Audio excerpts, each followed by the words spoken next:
اسلام بھی بتاتا ہے کہ مرد حکمران ہے اور رایا ہیں اس کی اولاد، اس کی زوج اور جو اس کی فیملی اس کی رایا جی ہے۔ اگر حکمران کسی بھی طریقے سے اخلاقی طور پہ، معاشی طور پہ کسی بھی طریقے سے خود کرپٹ ہے تو بالکل پھر وہ رایا سے سوال کرنے کا حق کیسے رکھتا ہے اور انہیں سزا دینے کا حق کیسے رکھتا ہے؟ میں یہ جاننا چاہوں گی، کیونکہ قرآن میں کہیں کسی جگہ پہ تذکرہ ہے کہ اگر خاتون جو ہے، خاتون خانہ، وہ کسی طریقے سے جو ایتھیکل کرپشن کی کرتی ہے تو بالکل اس کو سمجھایا جانا چاہیے، اور اس کے بعد اس کو چھڑیوں سے مارنے کا بھی کہا گیا ہے۔ جو بیسک کانفلکٹ آتا ہے اور جہاں سے ویسٹ جو ہے وہ ہمیں کہتا ہے کہ یہ جو ہے عورت کے اوپر فزیکل وائلنس جو ہیں ان کو الاؤ کرتے ہیں۔ سر، کیا کسی بھی صورت میں حکمران کو فزیکل وائلنس الاؤڈ ہونا چاہیے، چاہے وہ مرد بینگ اے حکمران آف اے فیملی ہو یا پھر کوئی بھی حکمران ہو؟ اور کیا حکمران اگر خود کرپٹ ہے تو کیا وہ اپنی رایا سے سوال کرنے، سزا دینے کا ذمہ دار اب ہے؟ یہاں دو سوال ہے نا، ایک سوال ہے رائٹس آف پنشمنٹ، دوسرا سوال ہے کہ خود حاکم یا ولی اگر کرپٹ ہو تو پھر کیا اس کے یہ اختیارات ہوتے ہیں یا نہیں ہوتے ہیں۔ اب یہاں پہ اسلام میں مسلمانوں کے فرقوں میں اختلاف ہے۔ وہ اختلاف کیا ہے پہلے میں وہ کلیئر کر دوں۔ ایک فرقہ یا کئی فرقے مسلمانوں کے اس بات پہ بلیو کرتے ہیں کہ اولو الامر، ولی امر جس کا حکم چلتا ہے، چاہے وہ ولایت حاکمیت ملک کی ہو یا نیچے کے لیول پر ہو، وہ اگر اس پوزیشن پر آ گیا پھر چاہے جیسا بھی ہو آپ اسے قبول کر لیں۔ مثال تاریخ نے دیکھا ہے کہ یزید جو ہے وہ حاکم بن گیا، امت نے قبول کر لیا اس کو۔ بہت سے ایسے ظالم حاکم آئے، مستفی آئے ہیں تاریخ میں، ان کو قبول کر لیا اسی بنیاد پہ کہ نہیں وہ کیونکہ وہ ولی امر بن گیا ہے، چاہے کسی بھی طریقے سے بن جائے۔ لیکن دوسری طرف قرآنی آئیڈیالوجی سے دیکھیں تو قرآن الاؤ ہی نہیں کرتا ہے ولایت کا پوزیشن اسے جو فاسد و فاسق ہو، وہ نہیں بن سکتا ہے حاکم۔ اگر ایک مرد مثال شراب پیتا ہو، وہ نہیں ہے اس کا اختیار عورت کے اوپر کہ پھر عورت پہ حکم بھی اللہ کا نام لے کر کے چلا ہے کہ اللہ نے مجھے ولی بنایا ہے تمہارا، میں تو جو بولوں گا وہ کرنا پڑے گا۔ آپ وہ نہیں کر سکتا، وہ اس کیٹیگری سے باہر ہو گیا ہے کیونکہ اس نے اللہ کی حدودوں کو توڑ دیا ہے۔ تو ایک طرف وہ اللہ کی حدوں کو توڑ رہا ہے اور دوسری طرف اللہ کی حدوں کو جاری کرنے جا رہا ہے اپنے گھر کے اندر، تو خود نفاق ہے بہت بڑا، تو وہ نہیں کر سکتا یہاں پہ۔ تو یہ چیز ایک کلیئر ہے کہ اس کا صالح، صادق، امین، صالح یہ ہونا ضروری ہے ایک حاکم کے لیے۔ اب بات جب فیمنسٹ کی آتی ہے نا، تو فیمنسٹ اس بات پہ تو اعتراض کرتے کہ اسلام نے مرد کو یہ اجازت دی ہے کہ عورت پہ سختی کریں، عورت کے ایتھیکل بیہیویئر خراب ہوں، تو یہ قانون آپ حکومت میں کیوں نہیں لاتے؟ سارے کرپٹ لیڈر آپ اپوائنٹ کر دیتے ہو، وہاں پر یہ قانون کیوں نہیں؟ وہاں تو ووٹ دیتے ہو آپ کرپٹ لیڈرز کو، جو شراب بھی پیتے ہیں، جو پتہ نہیں ڈانسیں بھی کرتے ہیں، سب کچھ کرتے ہیں، ان کو آپ جا کر کے ووٹ دیتے ہو۔ وہاں پہ آپ کے وومن رائٹس، وہاں وومن رائٹس ہوتے ہیں، تو یہاں پولیٹیکل رائٹس آپ کو یہ الاؤ کرتا ہے کہ آپ کسی بھی فاسد کو سلیکٹ کر لو، پھر وہ آ کر کے ظلم و ستم کرے، جو بھی کرے آپ اس کو قبول کر لیتے ہو، بیر خاموش رہتے ہو۔ وہاں پہ ریلیاں نہیں نکالتے ہو، یہاں پہ آپ ریلی نکالتے ہو کہ مرد جو ہے وہ ڈومیسٹک وائلنس کرتا ہے۔ اسلام ڈومیسٹک وائلنس کے خلاف ہے۔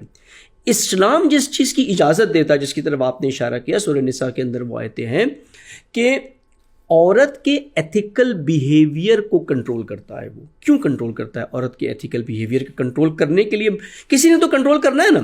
مثال ایک عورت معاشرے میں سڑک پہ فحاشی کرے تو اسے کون کنٹرول کرے گا؟ پولیس کنٹرول کرے گی نا اسے، یعنی حکومت کنٹرول کرے گی نا، حکومت اس کو سزا دے گی نا۔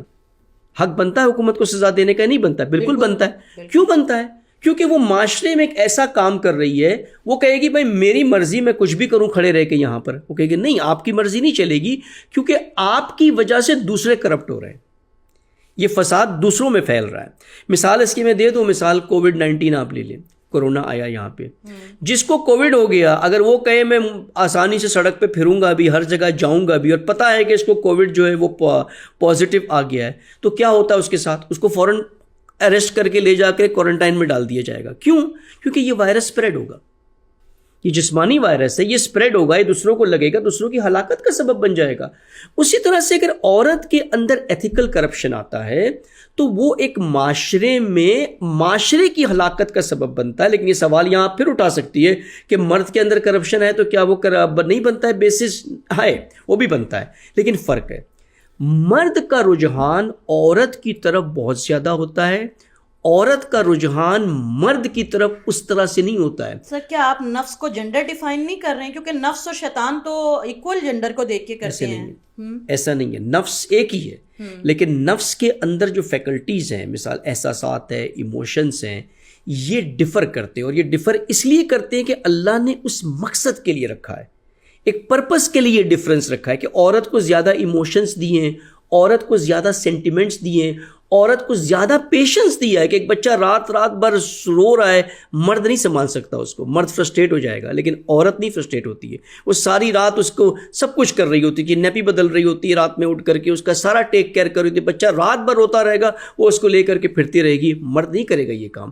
تو یہ ڈفرنس آیا ہے ان ڈفرنس نفسیات کے اندر۔ سر یہاں تو پھر یہ ڈبل سٹینڈرڈز نہیں ہے کہ ایک طرف تو آپ اسے صنف نازک کہہ رہے ہیں، کہہ رہی بڑی نرم ملائم ہے، بڑے احساسات اس کے نرم ہیں، وہ یہ اس کے جذبات بہت نرم ہیں، وہ بڑی نازک ایک چیز ہے، اسے بڑا اچھے سے ٹیکل کرنا چاہیے۔ دوسری طرف اسی کے لیے آپ چھڑیوں کی جو ہے وہ سزا ڈیفائن کرتے ہیں، یا اس طرح کی کوئی بھی چھڑیوں کی بات نہیں ہے، وہ سزا کا لیول ہے، ایسے نہیں ہے۔ لیکن آپ نے ڈیفائن تو کیا نا کہ اگر یہ کرو یہ نہیں مانے تو پھر اس کے بعد ایک چھڑیوں کی سزا ڈیفائن کر دی، وہ ہم اسے ایک سمبولک سزا لے لیتے ہیں۔ مرد جو ہے اس کے لیے ایسی کوئی سزا ڈیفائن کر کے لکھی نہیں گئی، بتائی نہیں گئی، تو کیا یہ ڈبل سٹینڈرڈ نہیں ہے کہ صنف نازک کے لیے تو اتنی سخت سزا؟ مرد کے لیے بھی سزا ہے، کہاں؟ عورت مرد کو سزا نہیں دے گی، مرد ولی عورت کا ہے، مرد کا ولی بھی تو اس کے اوپر حکمران ہے نا۔ کون؟ حاکم ملک، حاکم شرع جو ہے وہ حکمران ہے نا، وہ اس کی ولایت میں ہے، وہ جو حاکم شرع ہے مرد اس کی ولایت میں۔ اگر عورت جا کر کے آپ ایزیوم کریں، ایک اسلامی معاشرہ ایزیوم کریں، ایک اسلامک اسٹیٹ ایزیوم کریں، عورت پر اگر ڈومیسٹک وائلنس ہو رہا ہے، مرد اس کو ٹارچر کر رہا ہے، ان نیسیسری ٹارچر کر رہا ہے اسے، کیا وہ کمپلینٹ نہیں کر سکتی جا کر کے حکومت میں؟ کر سکتی ہے۔ کیا حکومت اس پہ ایکشن لے گی یا نہیں لے گی؟ بالکل لے گی۔ کیا رسول اللہ صلی اللہ علیہ وسلم کے پاس کوئی عورت آئے اور کہے کہ یہ مرد نے مجھے تکلیف دی ہے، تو کیا وہ اس پہ ایکشن لیتے یا نہیں لیتے؟ لیتے نا۔ سزا دینے کا حق کسے ہے، یہ ڈفرنس ہے۔ ایک حد تک کہ مرد عورت کو پنش کر سکتا ہے، ایک حد تک کے اس کو وہ جان نہیں لے سکتا، اس کو سزائے موت نہیں دے سکتا، وہ نہیں کر سکتا، سنسار نہیں کر سکتا ہے۔ مثال عورت نے اگر معاذ اللہ کوئی بدکاری کی ہے، مرد کو حق نہیں ہے کہ اس کو پتھر مار کر کے سنسار کرے، لیکن مرد بدکاری کرے تو حکومت سنسار کرے گی، عورت اس کی بیوی، اس کی جو زوج ہے وہ اس کو سنسار نہیں کر سکتی، وہ نہیں کر سکتی۔ اور عورت کے لیے بھی حکومت قانون، حکومت فتویٰ دے گی، حکومت حکم جاری کرے گی کہ اس کو سنسار کیا جائے۔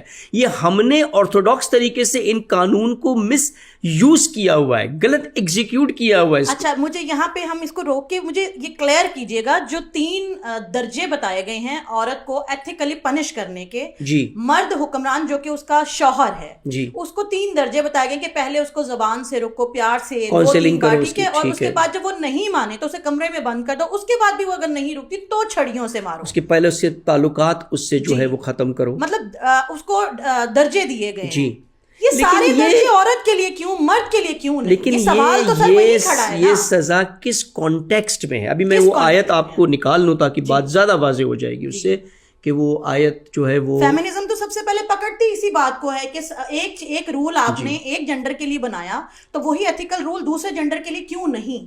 بالکل، میں وہ پہلے آیت کھول تاکہ بات وہیں پہ سمجھ میں آ جائے گی نا، کیونکہ ہم کچھ حصوں کو لے لیتے ہیں، باقی کو چھوڑ دیتے ہیں کہ قرآن کس سیاق میں اس بات کو کر رہا ہے نا، وہ کانٹیکسٹ کیا ہے جس کے اندر وہ بات کر رہا ہے۔ بالکل۔ فیمنزم دیکھیں، اگر 1400 سال پہلے کی بات کریں تو 1400 سال پہلے فیمنزم ان نے سب سے پہلے اسلام نے کہا کہ عورت ایک انسان ہے، اس کو انسان کے روپ میں دیکھو، اس کے انسانی حقوق ہیں، اسپیس ہیں، سب کچھ ہیں۔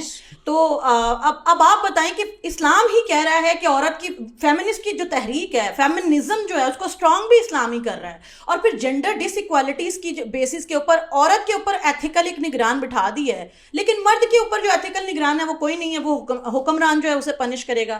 کیا یہ ڈبل سٹینڈرڈز نہیں ہے؟ نہیں ہے ڈبل سٹینڈرڈ۔ میں آپ کو بتاؤں، اب یہی آیت نمبر 34 جو سورہ نساء کی آیت کیا کہتی ہے؟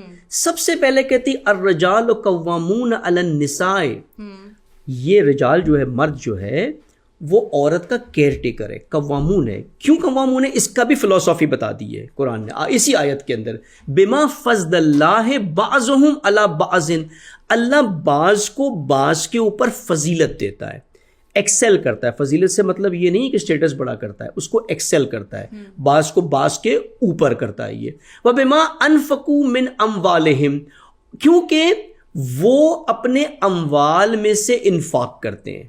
مرد کیا کرتا ہے؟ مرد جو کما رہا ہوتا ہے اس میں سے خرچ کرتا ہے عورت کے اوپر۔ ایسے نہیں، اگر ایک مرد عورت کے حقوق پورے نہیں کر رہا ہے جو اس کی چاہیے، اس کی قوامون جو ولایت ہے یہاں پہ ختم ہو جاتی ہے۔ اگر وہ اموال اس کو نہیں دے رہا ہے, ایسیٹس نہیں دے رہا ہے اس کو. تو یہ بیلنس آ رہا ہے نا یہاں پر. یہ نہیں ہے کہ مرد کیسا بھی ہو بس وہ جو چاہے عورت کے ساتھ کرے, اسے بھی اپنے پہلے دینی کرائٹیریا کو میٹ کرنا ہے. اب وہ جب یہاں پہ میٹ کر لیتا ہے, اب عورت کا کیا رول ہے یہاں پہ, اب بتایا ہے قرآن نے کہ عورت کا کیا رول ہے یہاں پہ. فالصالحات قانتات حافظات للغیب بما حفظ اللہ ہے. یعنی عورت کو قناعت کرنی, یعنی اوبیڈینٹ ہونا ہے مرد کا, اس کی بات ماننی ہے. اور اوبیڈینس سے بات میں کلیئر کر دوں یہاں پہ بھی ناظرین کے لیے بھی, کیونکہ مرد اس کے حقوق کو پورے کر رہا ہے, اب عورت کا فرض بنتا ہے کہ اطاعت کرے.